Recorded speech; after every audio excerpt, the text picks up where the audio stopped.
What's going on YouTube? WestHobbiesRC. So today we are back with how to solve tail wag. So tail wag is something that a lot of you guys have issues with and something that happens a lot on helicopters. And we're going to go over what is tail wag, what to look for, and how to fix tail wag. So go ahead, hit that like button, hit that subscribe button. Let's get started. So now the first thing when we're talking about tail wag is mechanical setup. And regardless if it's the head of the helicopter, the tail of the helicopter, mechanical setup is very important. So what we're going to do, first thing to start with is we're going to start at our grips, work our way back step by step, and then we're going to work our way to our servo. So take your ball link pliers, go ahead, pop off your links on your tail grips, move your slider out of the way, grab each grip and move it back and forth. Each grip should be smooth and free, no grittiness, no tightness. Go ahead, move them, everything feels good. Make sure there's no slop in the tail. Pull the tail, make sure your dampeners aren't worn out, no slop, excess slop. So now we know that our grips are good on each side. So now we're gonna move to our pitch links here. We're gonna move both links in and out just like this here. That way we can tell if there's any tightness in the actual grips. And the reason we're doing this step by step is so that you can actually see where the issue might be. So we know that our pitch slider links are free and smooth, nothing tight there. We're gonna go ahead, go under the helicopter, and we are going to pop off our tail slider. So we're gonna pop that link. And now our tail push rod is free and clear over here. So now we're gonna take our slider and mechanically move it back and forth manually. Now that is free and smooth. So we know that the bearing here isn't tight. We know that our slider is moving free and smooth. We know that our slider here is moving free and smooth. So in the tail of the helicopter, our mechanics here are set up correctly. Nothing is tight. And again, the reason we're doing this is so that if there is a problem, you know that it's a grip problem, a slider problem, and so on, a bearing in your tail linkage. We know that that is free. Now you can go even further and loosen your belt and check your tail bearings. Make sure they're not gritty, they're not worn out. So now we know our tail is nice. So we're gonna go ahead and put our tail back together. So now we moved on to our tail servo. Now we wanna make sure that the distance from your manual recommended, because every manual is gonna have a recommended distance from the center of the servo horn, so the ball of the servo, to your ball on your linkage. That is at your recommended millimeters. So now this is different sizes will give you different authorities on your throw of your tail, but always start at what the manual recommends. Now we want to make sure, now of course your helicopter is powered up at this point, your tail servo is 90 degrees with the center stick. So when your rudder stick or your yaw stick is in the middle, your servo is 90 degrees. And now we want to move on to our tail and see if we have a mechanical advantage of 2 to 4 degrees of positive pitch. So now our servo is at 90 degrees. We folded our tail blades towards the nose, which is over here. This is the tail. Our top tail blade, you want to be out. Your bottom tail blade, you want to be in. This is mechanical advantage set up of pre-comping the torque. So you're gonna have right about 2 to 4 degrees. I usually set them up about 3.5 degrees. So you want your top tail blade to face out, your bottom tail blade to face towards the boom. So you'll have a nice mechanical advantage here. Now the reasoning, again, you can always set your gyro up in rate mode and adjust this to where the helicopter will hover perfectly without yawing one way or the other. So now we know that our tail is set up properly. Everything is free and smooth. We have no issues. Also, check your belt tension. If your belt tension is too tight, which mine's a little bit on the tight side, if it's too tight, it will cause a wag as well, and as well as governor gain if you're using your governor. So check that as well. So now let's go ahead, charge up a battery, go to the field, and go over the actual gyro gain to help eliminate your tail wag. So we are at the field now, and we're gonna go ahead and just go over what a tail wag is. We went on the bench, we went over the tail having a perfectly set up mechanically and no issues in the tail being tight. So now we know that our helicopter is tail-wise is perfectly set up and we are ready to get a flight in and go over gains in the radio. So now in your transmitter, you're gonna have a gyro section. Your gyro is gonna be set, I personally set to my switch B, which is my head speed switch. And the reason I do that is so I can tune the tail gain per the RPM of the rotor. So I have 38, 32, 33 because this is a flying model. Now I usually start around 38, 35, 33 for my three different. So, you know, you're gonna have a higher gain as the head speed is higher. You're gonna have a lower gain, or you're gonna have a higher gain as the head speed is lower, and a lower gain as the head speed is higher. So we're gonna go ahead, we're gonna up this gain to 43%, just so we can see what tail wag is and how to go 3 points at a time, because that's our goal. We're going 3 points at a time. So we're gonna spool up, let the helicopter fully spool up, and then we're gonna look at the tail.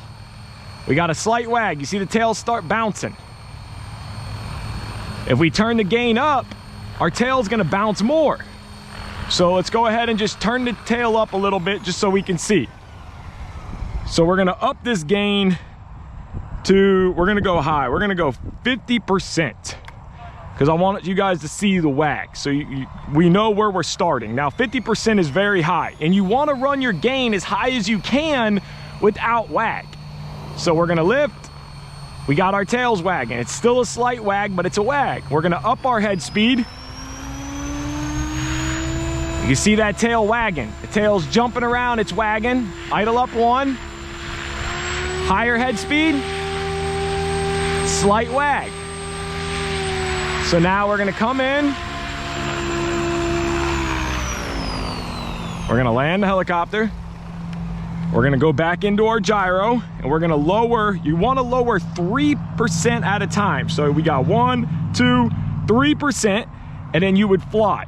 So we're gonna go 3%. We're gonna do the same in our idle up 1. We're gonna go 3%, and our idle up 2, 3%.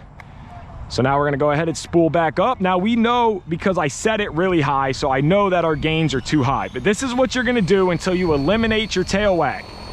So we're in normal mode again. We still have a slight wag.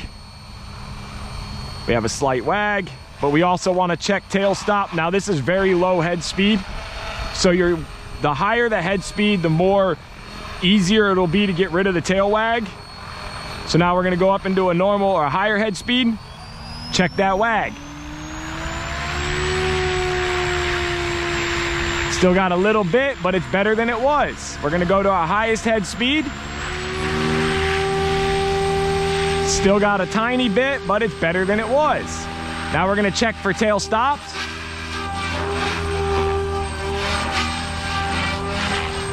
And we're gonna check for punch out. Tail doesn't walk.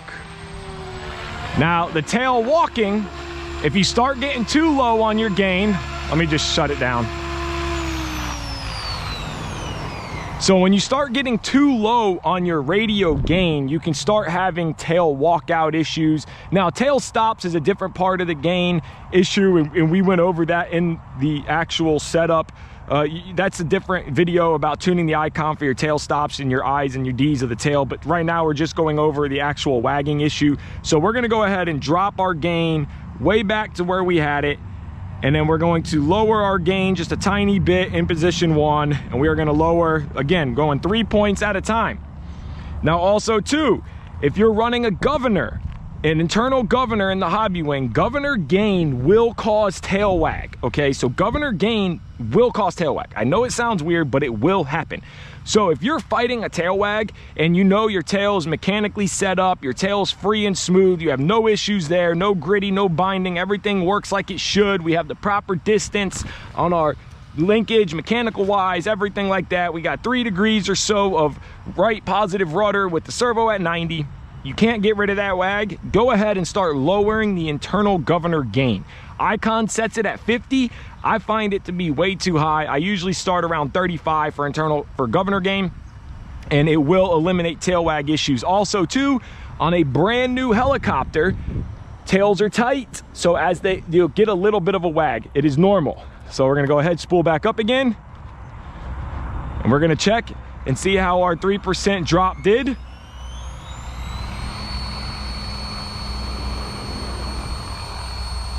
So now we still have a slight little bit of a wag, but our tail is very solid. Again, this is super low. I need to raise this head speed.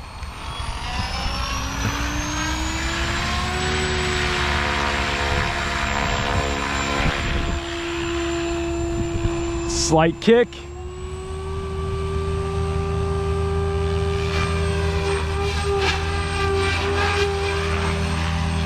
Tail's solid other than that little kick. Now that kick could be governor gain.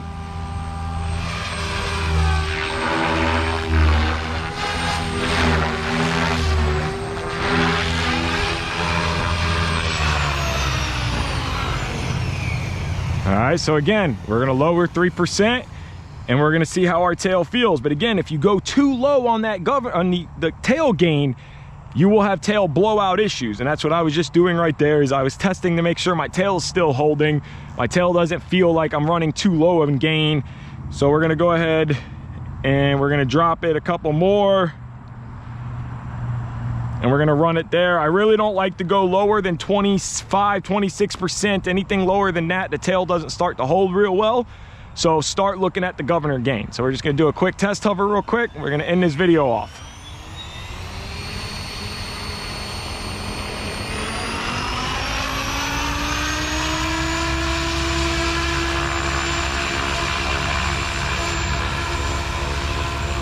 Tail has got a little bit of a wag still, but it's very solid.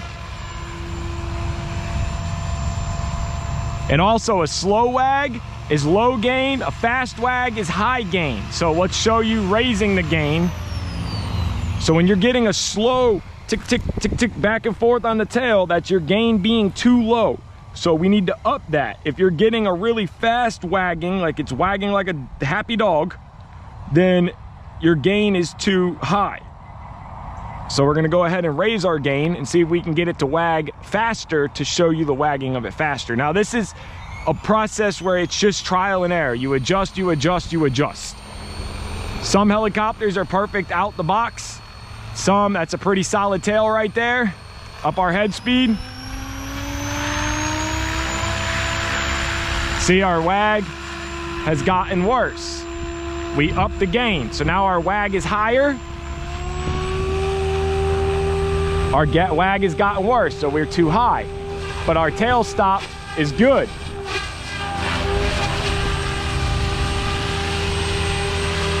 So again, it's just a going back and forth process.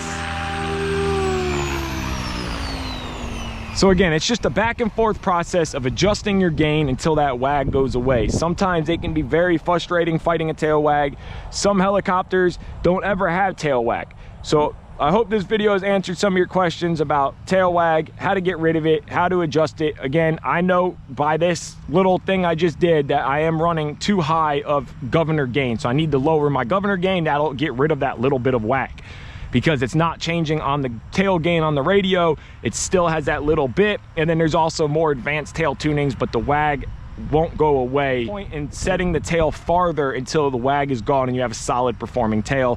Also too, if your tail belt is too tight, you will also have a tail wag as well. So check your tail belt. If it's a torque tube, it's different. But I hope this has helped some of you guys, answered some questions. Thank you so much for watching this video. If you haven't already, hit that like button, hit that subscribe button. Remember, Patreon and PayPal are linked in every video description if you'd like to help support me. Take care and have a great day.